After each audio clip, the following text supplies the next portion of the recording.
Ayi, panthawi imene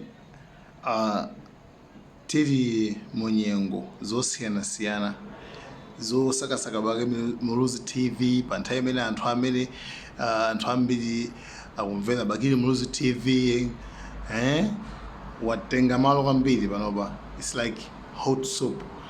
Panthawi imene achina Boni Kalindo akutiuza kuti tikhulupirire bakili Muluzi TV, komatu mukudziwa kuti si onse amene akusangalala naye bakili Muluzi TV, ndipo anthu ena akulira ndithu kulira misozi kuti bakili Muluzi TV akupangiranji zimene akupangazo. Iwe nabwera kuti ndikufotokozere kuti bakili Muluzi iwe ndi munthu woyipa kwambiri. Target yako ukupanga target kuyipisa Malawi Congress Party, kuyipisa Chakwera, kuti ifeyo ama Congress Party ndifo woyipa. Koma ndi mafani kuzo chinthu chimodzi iwe kuti bakili Muluzi iwe kwauluka kamatera ndikulankhula kwauluka kamatera, ndipo ndikufunza kuti waliyese amene amafesa zoyipa azatutaso zomwezo ndiye zinopanga iweyo zitakutsata tsiku limodzi.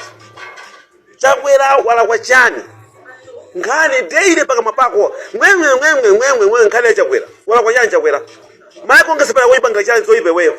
Dikira nifano uzachilungamo iweyo uzatuta ababa ulufesa koma uzatuta ndikuuze lino lidziko upangacho nchibwana ndikuuze kwakutaka kupasa ndrama anthu koma uzasaza. Ndipona nkhula uzasaza munthu oyipa. Kodi umakamba nkhani akamuzipanda dotapanda kulane wankaza anayotani umanga zimezozo ndi okhuta kwambiri wewe ndi okhuta.